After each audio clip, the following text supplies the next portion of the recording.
नमस्कार। कैसे हैं आप लोग? आई होप आप लोग अच्छे होंगे और अपनी तैयारी को कर रहे होंगे। आज हम करंट अफेयर्स पर बात करेंगे। टीजीटी पीजीटी का जो सिलेबस आया है जिसमें जीके के 30 क्वेश्चन जोड़े गए हैं, उसमें आप देखेंगे तो एक सेक्शन करंट अफेयर्स का है।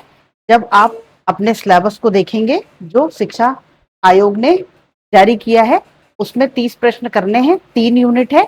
एक यूनिट में आप देखेंगे तो करंट अफेयर्स को डाला गया है, जिसमें आपको राज्य, राष्ट्रीय अंतर्राष्ट्रीय महत्व की समसामयिक घटनाएं, समाचारों में व्यक्ति और खेल, ये 3 टॉपिक जो दिए गए हैं उन्हें पढ़ना है। ठीक है, देखिए पहली यूनिट है, 3 यूनिट है और 30 क्वेश्चन आपके आने हैं। ठीक है, इसके अलावा जो आपका सब्जेक्ट है 90 क्वेश्चन आपको वहां से मिलने हैं। तो इन 30 क्वेश्चन में अगर आप देखें तो 10 10 10 इस हिसाब से 10 क्वेश्चन करंट अफेयर्स के आने चाहिए।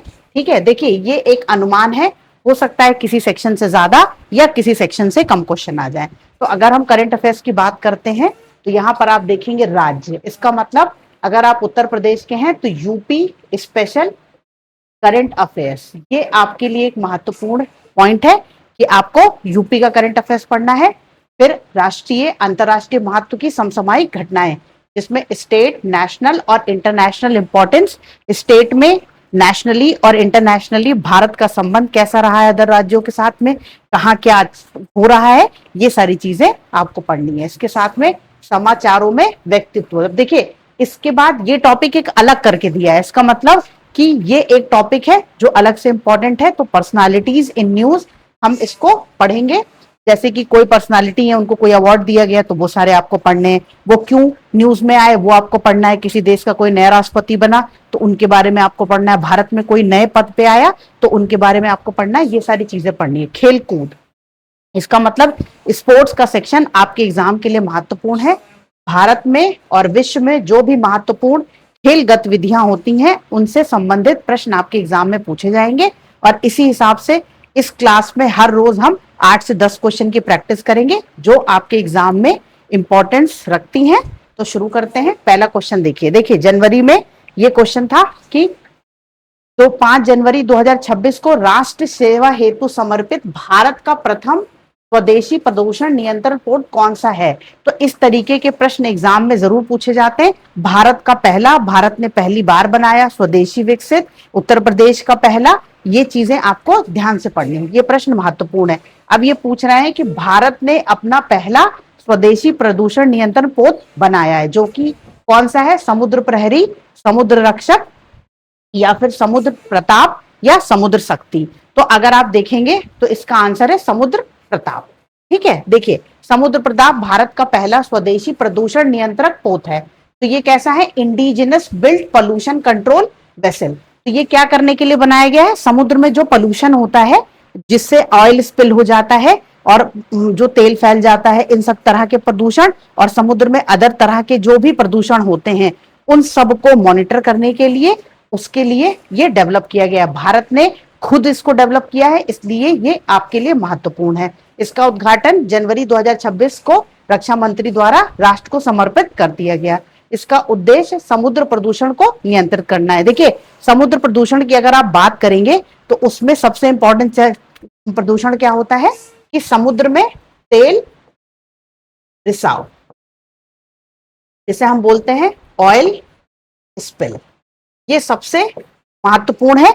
इसके अलावा भी जितने भी समुद्र प्रदूषण के कारण हो सकते हैं, रासायनिक प्रदूषण, ये सब चीजें कवर करी जाएंगी। ठीक है, ये सब इसके अंदर है, तो आपको ये ध्यान रखना है। और यह भारतीय नौसेना को पर्यावरणीय क्षमता को मजबूत बनाएगा। ठीक है, सिर्फ हमें नौसेना को मजबूत नहीं करना है, हमें पर्यावरण को भी मजबूत करना। और अगर आप देखेंगे तो इसको गोवा शिपयार्ड लिमिटेड ने बनाया है, तो ये आपको ध्यान रखना है। और इसका उपयोग करेगा कौन, इंडियन कोस्ट गार्ड। ठीक है, इंडियन कोस्ट गार्ड, ये जो है वो इसका उपयोग करेंगे, तो ये आपको ध्यान रखना है। ठीक, आगे प्रश्न पे चलते हैं। अब है इंटरनेशनल बिग कैट अलायंस का मुख्यालय कहां पर है। अब देखिए इंटरनेशनल बिग कैट अलायंस जो है वो टॉपिक बहुत पुराना है, क्योंकि 2023 में इसकी स्थापना भारत द्वारा की गई थी, पर अभी उसमें कुछ नई गतिविधियां हुई है जिसकी वजह से ये न्यूज में आया है। तो अगर आपसे स्टैटिक पोर्शन पूछना चाहेगा तो इसकी स्थापना कब की गई, इसका हेडक्वार्टर कहाँ है, इस तरीके का प्रश्न पूछ लेगा। अगर आपसे करंट का पूछना चाहेगा तो जो नई गतिविधि हुई है उसके बारे में पूछ लेगा। तो अगर आप देखें तो जिनेवा, नैरोबी, नई दिल्ली या सिंगापुर। तो ये जो इंटरनेशनल बिग कैट अलायंस है ये कहां पर है, इसका हेडक्वार्टर है न्यू दिल्ली में।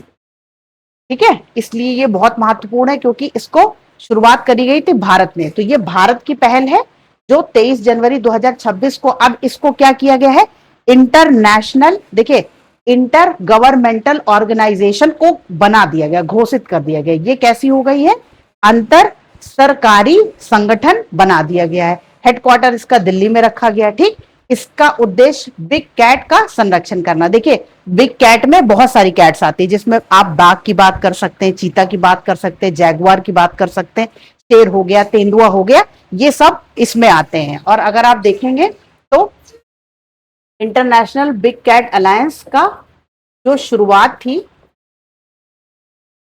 वो 2023 में की गई थी। ठीक है, और हमारा प्रोजेक्ट टाइगर जो था, प्रोजेक्ट टाइगर, ये 1973 में शुरू किया गया था। इसके 50 साल पूरे हुए, साल पूरे होने के उपलक्ष्य में ये इंटरनेशनल बिग कैट अलायंस शुरू किया गया था। इसमें आप देखेंगे तो कई आते हैं, 7 टाइप ऑफ कैट्स आती हैं जिसमें शेर, ठीक है, फिर जैगुआर, और इसके अलावा अगर हम देखें तो हिम, तेंदुआ, और ऐसे ही फिर तेंदुआ, ठीक, और इसके अलावा प्यूमा और शेर। तो आप यहाँ पे लिख लीजिए प्यूमा और शेर। ठीक है, ये ध्यान रखिएगा, शेर लिख दिया है, ये हो गए आपके। ठीक, ये आपके बिग कैट अलायंस में आते हैं जिनका संरक्षण करने के लिए हमने, भारत ने एक पहल करी थी जिसका नाम इंटरनेशनल बिग कैट अलायंस रखा गया था। 2026 में इसको जो इंटर गवर्नमेंटल ऑर्गेनाइजेशन के रूप में स्वीकृति मिल गई है, मान लिया गया है, इसलिए ये न्यूज में आया था। तो ये एक महत्वपूर्ण प्रश्न है, बहुत इंपॉर्टेंट प्रश्न है। ठीक, फिर देखिए देश का पहला, अब ये देश का पहला है इसलिए महत्वपूर्ण है। हमने आपको बताया कि जो भी भारत में पहला हो रहा हो या उत्तर प्रदेश में पहला हो रहा हो, इस तरह के प्रश्न आपके एग्जाम के लिए महत्वपूर्ण होते हैं। तो ये देश का पहला यूएवी परीक्षण नवाचार गलियारा किस राज्य में स्थापित किया जाता है।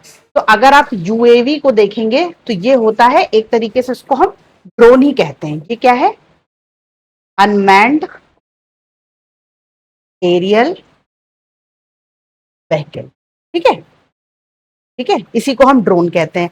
तो इसके लिए एक डेडिकेटेड कॉरिडोर बनाया जा रहा है। तो वो किस स्टेट में बनाया जा रहा है, आपसे ये प्रश्न पूछा गया, गुजरात में, उड़ीसा में, तमिलनाडु में या तेलंगाना में। ठीक, तो इसमें अगर हम देखेंगे तो उड़ीसा में एक जिला पड़ता है गंजम, उसके पास में रंगे लुंडा, रंगे लुंडा, ठीक है, हवाई पट्टी, ये कहां पर पड़ रहा है, ये आप देखेंगे तो गंजम जिला,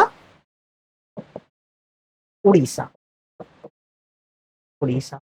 ठीक है, यहां पर ये है, तो आपको ध्यान रखना है अनमैन्ड एरियल व्हीकल होता है, इसका उद्देश्य ड्रोन अनुसंधान और परीक्षण को बढ़ावा देना है। देखिए क्या हो रहा है आजकल, ड्रोन का डेवलपमेंट बहुत हो रहा है, ड्रोन से बहुत कुछ करा जा रहा है। आपने एक ड्रोन दीदी का कॉन्सेप्ट पढ़ा होगा जिसमें महिलाओं को ट्रेन किया जा रहा है एग्रीकल्चर में हेल्प करने के लिए। ऐसे ही ड्रोन का प्रयोग कहाँ किया जा रहा है, रक्षा आयोग में किया जा रहा है। ठीक है, तो ये चीज आपको ध्यान रखनी है कि इस तरीके से ड्रोन का जो यूज है वो मल्टीपर्पज हो चुका है, हर जगह पे आप ड्रोन का यूज करते हैं।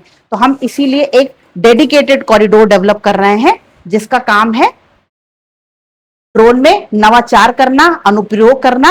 आप रक्षा में, कृषि में, आपदा प्रबंधन में हर तरीके से ड्रोन का प्रयोग कर सकते हैं। आप देख रहे होंगे एक ड्रोन मेडिसिन का भी कॉन्सेप्ट चलता है, उसमें क्या है कि अगर आपको कहीं कोई डिलीवरी करनी है, मान लीजिए कोई डिलीवरी पार्टनर है, कोई व्यक्ति है, वो वहां नहीं जा सकता, जैसे आप अमेजोन की डिलीवरी मंगाते होंगे, तो अमेजोन का कोई व्यक्ति है वो आपका पार्सल लाकर आपको डिलीवर कर जाता है। पर इसमें क्या होगा, ड्रोन पार्सल लाएगा, आप तक डिलीवर कर जाएगा। तो इस तरीके से भी चीजें डेवलप करने की कोशिश करी जा रही है। जैसे रिमोट एरिया है, वहां पर कोई व्यक्ति नहीं पहुंच सकता डिलीवरी करने, तो वहां ड्रोन से करा दी जाएगी, ठीक है। और ये एक ऐतिहासिक कदम इसलिए क्योंकि पहली बार ऐसा किया जा रहा है। अब ये कॉरिडोर क्या करेगा, इस कॉरिडोर में जो ड्रोन निर्माण के लिए स्टार्टअप आएंगे, फिर वो स्टार्टअप ड्रोन के जो इनोवेशन हैं, जो रिसर्च है, वो सारी चीजें इसमें करी जाएंगी, ठीक। तो ये ध्यान रखिएगा। फिर आगे चलते हैं, अगला प्रश्न रेलवे। देखिए रेलवे से भी प्रश्न बनते हैं क्योंकि कुछ ना कुछ एक्टिविटी वहां पे देश के बेहतरी के लिए होती रहती है। भारत की पहली एलएनजी डीजल डुअल फ्यूल, ठीक है, डेमू ट्रेन किस रेलवे मंडल में शुरू हुई, तो ये आपको बताना है क्योंकि ये भारत की पहली है और एलएनजी डीजल ड्यूल फ्यूल देखिए डेमू ट्रेन है। तो इसमें आपको क्या चीज ध्यान रखनी है, देखिए ये किस मंडल में शुरू करी गई है ये आपको बताना है। तो ये जयपुर में है, अहमदाबाद में है, भोपाल में है कि वाराणसी में। तो अगर आप देखेंगे तो इसमें क्या हो रहा है, जो ट्रेन है वो एलएनजी पर भी काम करेगी और डीजल पर भी काम करेगी, इसीलिए उसको फ्यूल कह रहे हैं, ठीक है, इसीलिए कह रहे हैं। तो ये पहली बार ऐसा हो रहा है, ये भारत की पहली ऐसी ट्रेन है जो एलएनजी और डीजल दोनों पर काम करेगी, इसीलिए ये महत्वपूर्ण है। तो अगर हम देखें तो ये अहमदाबाद, ठीक है, यह पश्चिमी रेलवे के अहमदाबाद मंडल में शुरू हुई। तो ये कहां शुरू हुई, ये प्रश्न बन गया। इसके अलावा आपसे पूछ सकता है कि ये दोनों टेक्नोलॉजी पे काम करती है, तो हाँ दोनों पे करती है, दोनों ईंधनों पर चलेगी। इससे प्रदूषण और ईंधन लागत में कमी आएगी। अब इसमें क्या होगा, डीजल का कंजम्पशन कम हो सकता है, एलएनजी का प्रयोग कर सकते हैं। एलएनजी का प्रयोग एज कंपेयर टू डीजल क्या होता है, प्रदूषण को रिड्यूस करता है। तो ये चीज आपको ध्यान रखनी है। पर्यावरण को लाभ होगा, ईंधन की खपत कम हो जाएगी और उसके साथ आप देखेंगे तो जो परिचालन है उसमें लागत में भारी कमी आएगी। हम डीजल का प्रयोग कम करेंगे तो डीजल का जो प्राइस है वो कम हो जाएगा, तो इससे होगा। फिर इसमें फायदा क्या हो रहा है, एनवायरमेंट फ्रेंडली कैसे है, कार्बन का उत्सर्जन कम होगा, ठीक, ध्वनि प्रदूषण कम होगा। तो ये सारी चीजें हैं, ठीक। और ये सारी चीजें क्यों करी जा रही है, क्योंकि भारत का एक लक्ष्य है कि नेट जीरो कार्बन उत्सर्जन, तो यहां तक पहुंचने की रेलवे का भी प्रयास चल रहा है, ठीक है। तो ये ध्यान रखिएगा। फिर आगे चलते हैं, अब देखिए शिप बिल्डिंग में हम आते हैं। भारत का पहला, ये सारे जो प्रश्न हैं आज की क्लास के ये सब महत्वपूर्ण है क्योंकि ये हर फील्ड से हैं। भारत में पहला हर जगह पे जो बनाया गया है वो आपसे पूछा गया। मेगा शिप बिल्डिंग क्लस्टर किस शहर में विकसित किया जा रहा है, तो शिप बिल्डिंग क्लस्टर, वहां पे क्या होगा, शिप बिल्डिंग करी जाएगी, शिप को रिपेयर करा जाएगा, फिर मरीन इकोसिस्टम का पूरा एक मैन्युफैक्चरिंग करी जाएगी, ब्लू इकोनॉमी को डेवलप करा जाएगा। आप एक कॉन्सेप्ट पढ़ते होंगे ब्लू इकोनॉमी।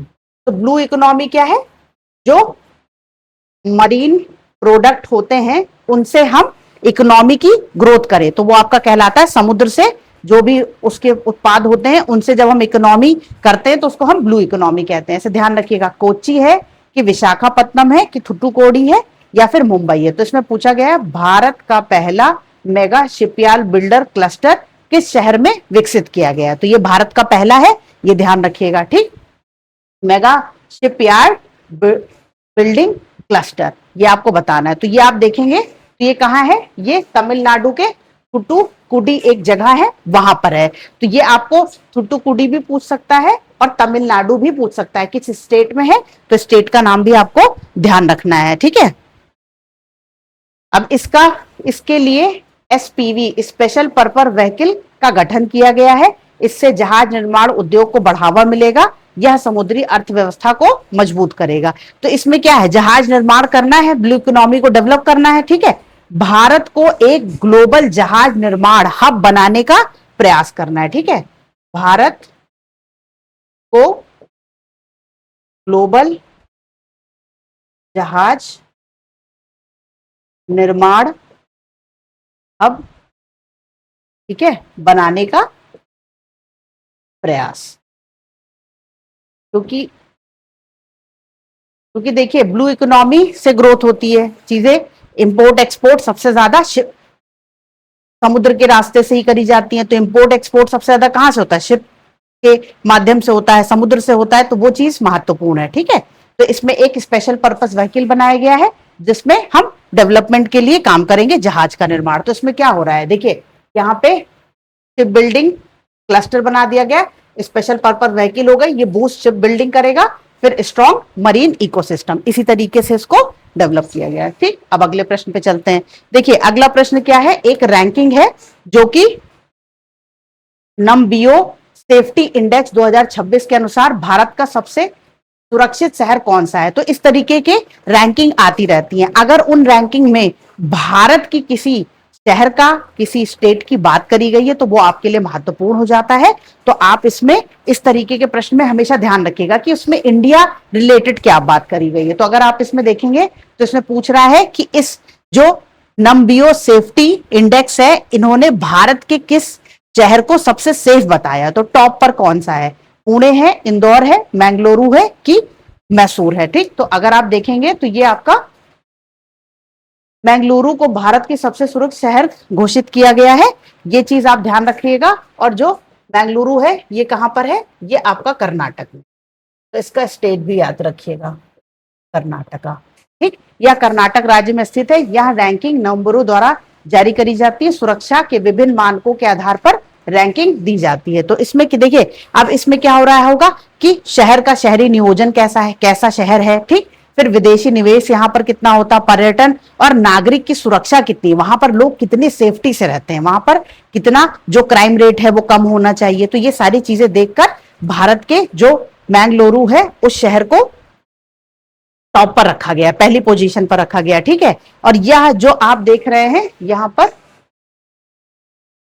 नमबियो, ठीक है, तो ये जो रैंकिंग है ये पूरे विश्व में सेफ्टी के लिए जानी जाती है, पूरे विश्व में सबसे ज्यादा।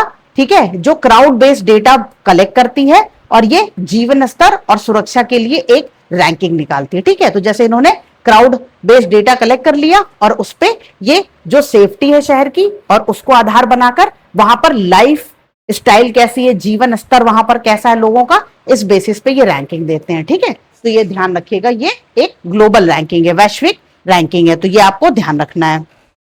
आगे चलते हैं, अगला प्रश्न देखिए। अब देखिए रेलवे इनोवेशन, रेलवे ने क्या किया, भारतीय रेलवे ने पहली बार किस प्रकार का रोबोट सार्वजनिक रूप से प्रदर्शित किया। तो इन्होंने क्या किया है, एक रोबोट है जिसको सार्वजनिक रूप से प्रदर्शित किया। तो रोबोट क्या है, वो रोबोट आपको बताना है एआई रोबोट है कि ड्रोन रोबोट है, ह्यूमनॉइड रोबोट है कि रेस्क्यू रोबोट है। तो अगर आप देखेंगे तो यहां पर इसका आंसर हो जाएगा ह्यूमनॉइड रोबोट। भारतीय रेलवे ने अपना पहला ह्यूमनॉइड रोबोट प्रदर्शित किया, इंडियन रेलवे। ठीक है, ये चीज ध्यान रखिएगा। ये उद्देश्य क्या है, यात्री सेवाओं को बेहतर बनाना। क्योंकि क्या होता है, जैसे आप जाते हैं काउंटर पे कुछ हेल्प मांगने की कोशिश करते हैं, बहुत सारी भीड़ लगी होने के कारण आपको हेल्प नहीं मिल पाती है, ह्यूमन रिसोर्सेस कम है, लोगों की कमी है, तो हम रोबोट को रिप्लेस कर रहे हैं ह्यूमन से ताकि वहां पर काम बेहतर हो सके। यह एआई आधारित तकनीकी पर कार्य करता है। तो ये चीज आपको ध्यान रखनी है, आर्टिफिशियल इंटेलिजेंस बेस जो टेक्नोलॉजी है उसका यूज किया जा रहा है इस ह्यूमनॉइड रोबोट को काम करने के लिए। परिचालन दक्षता में वृद्धि होगी। तो ये क्या कर रहा है, ये जो भी ऑपरेशनल इफिशिएंसी है उसको बढ़ाने का काम कर रहा है। तो आप देखते होंगे एक मिशन चलता है भारत का डिजिटल इंडिया। तो डिजिटल इंडिया में क्या है, सब कुछ डिजिटलाइज करना है ताकि हम कहीं पर भी बैठकर उस चीजों की सुविधा ले सके। अब आप इस रोबोट से, आपने देखा होगा कहीं कहीं पर आप जाते हैं तो वहां पे काउंटर्स बने होते हैं, आपको टिकट काउंटर पे जाकर किसी व्यक्ति से टिकट नहीं खरीदना है या फिर उससे नहीं परचेज करना है कुछ भी। आप उस मशीन में जाते हैं, प्रोसेस आती रहती है, आप टिक करते जाते हैं और लास्ट में आपको टिकट मिल जाता है, या फिर आपको जो भी प्रोडक्ट बाय करना है वो आप कर लेते हैं। तो वैसे ही ये ह्यूमनॉइड रोबोट जो है वो रेलवे की जो भी ऑपरेशनल सिस्टम होगा उसमें पब्लिक को मदद करने के लिए बनाया गया। यात्रियों को सटीक सूचना देना, मार्गदर्शन करना। जो एक आप देखते होंगे एक जगह पे लिखा रहता है पूछताछ केंद्र, ठीक है, तो वहां पर हम ऐसे एक ह्यूमनॉइड को बिठा सकते हैं जो कि आपके क्वेश्चन के आंसर देगा। देखिए उतने बेहतर तरीके से नहीं देगा क्योंकि उसमें एक सिस्टम होता है, धीरे धीरे उसको एनहेंस करके एक बेटर पोजीशन में बनाया सकता है। आजकल आप देखते होंगे कि चैटबॉट होते हैं, जब आप कोई काम करने जाते हैं तो एक चैटबॉट ओपन होकर आता है, वो आपसे पहले बात करता है, फिर जब आपका कंसर्न सॉल्व नहीं होता है तो फिर किसी कस्टमर केयर से बात कराई जाती है। तो ऐसे ही ये डेवलप किया गया है। ठीक, अब आगे चलते हैं, अगला देखिए। सूर्य के आंतरिक चुंबकीय क्षेत्र का पहली बार 3D मानचित्रण किस संस्था ने किया है। अब ये बहुत महत्वपूर्ण है क्योंकि जो सूर्य का आंतरिक चुंबकीय क्षेत्र है उसका मानचित्रण करना डिफिकल्ट रहा है, तो पहली बार उसका मानचित्रण किया गया और भारत की किसी संस्था ने ऐसा किया है, इसलिए ये आपके लिए बहुत महत्वपूर्ण है। ठीक है, तो अगर आप देखें तो आईआईटी दिल्ली है कि आईआईएससी बेंगलुरु है, इसरो है या आईआईटी कानपुर है। तो अगर हम देखेंगे तो ये आईआईटी कानपुर है। अब आप इस न्यूज को हम यूपी स्पेशल में भी पढ़ सकते हैं, ये बहुत इंपॉर्टेंट है आपके लिए, वेरी वेरी इंपॉर्टेंट। इस तरीके के ही प्रश्न आपको एग्जाम में दिखेंगे। ठीक है, तो आप ऐसे ही रोज हमारे साथ 8-10 क्वेश्चन की प्रैक्टिस करेंगे और आपके करंट अफेयर्स तैयार हो जाएंगे। अगर आप डिटेल्ड में करंट अफेयर्स पढ़ना चाहते हैं तो आप हमारा जो टीजीटी पीजीटी का बैच है उसको ज्वाइन कर सकते हैं। उसको ज्वाइन करने के लिए हमारी ऐप जिसका नाम है द सक्सेस प्रेप, इसको आप डाउनलोड कर लीजिए। इस पर आपको सारी इंफॉर्मेशन मिल जाएगी। इन सारी क्लासेस को डिटेल्ड आपके एग्जाम के पैटर्न को ध्यान में रखकर पूरा अच्छे से पढ़ाया जाएगा और कवर कराया जाएगा। ठीक, अब देखिए, पहली बार सूर्य के आंतरिक चुंबकीय क्षेत्र का 3D मानचित्रण किया गया है। यह स्पेस वेदर का अध्ययन में उपयोगी है। अगर हम स्पेस के वेदर को पढ़ना चाहते हैं तो हमें सन को भी स्टडी करना महत्वपूर्ण है। तो उसका चुंबकीय क्षेत्र एक बार हमने मानचित्र कर लिया, अब उसको स्टडी करने के लिए फर्दर हम आगे बढ़ सकते हैं। तो ये चीज आपके लिए इंपॉर्टेंट है। ठीक, अब आगे चलते हैं। देखिए हेल्थ टेक्नोलॉजी में क्या हो रहा है।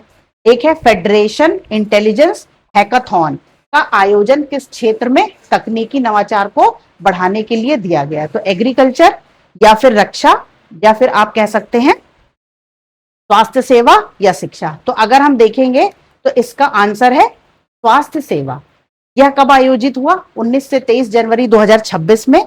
अगर आप देखेंगे तो इसमें एआई आधारित समाधान विकसित करने का प्रयास किया गया है। विभिन्न तकनीकी संस्थाओं ने इसमें भाग लिया। यह डिजिटल हेल्थ मिशन को समर्थन देगा। तो आप देख रहे होंगे एक मिशन चल रहा है भारत का जिसका नाम है डिजिटल हेल्थ मिशन।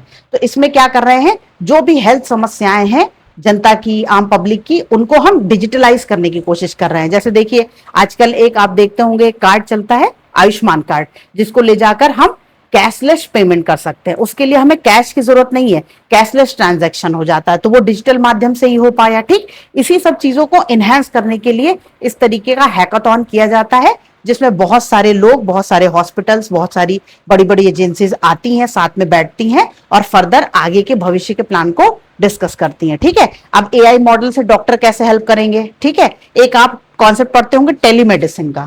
ठीक है, देखिए टेलीमेडिसिन, अब टेलीमेडिसिन का कॉन्सेप्ट क्या है कि आप मान लीजिए किसी छोटे से गांव में रहते हैं और एक बहुत बड़ा लीवर का डॉक्टर बैठता है दिल्ली में या मुंबई में। अब आपको उससे बात करनी है, आप जा नहीं सकते हैं, तो आप क्या करेंगे, वीडियो कॉल के माध्यम से, ऑडियो कॉल के माध्यम से डॉक्टर से बात कर लेंगे। उनको अपनी सारी रिपोर्ट जो है वो मेल कर देंगे या व्हाट्सएप कर देंगे। वो उसको देखकर आपसे बात करके एक आपका ट्रीटमेंट स्टार्ट करेंगे और वो मेडिसिन वहां से आपके घर तक भेज देंगे। तो ये प्रोसेस है। तो ये सारी चीजें जो है वो हम एआई के माध्यम से करेंगे तो और इनहेंस हो जाएगी। मान लीजिए उसमें बीच में हम एआई का यूज कर ले। ठीक है, तो ये सारी चीजें हमें क्या करनी है, देश भर में शोधकर्ता, स्टार्टअप, ठीक है, मेडिसिन के फील्ड में भी बहुत सारे स्टार्टअप है जो काम करते हैं, दवा का विकास करना, बहुत सारी दवाएं हैं जो भारत बनाता है। तो ये सब चीजें। अब अगला प्रश्न देखिए, जनवरी 2026 में भारत की यात्रा करने वाले यूएई,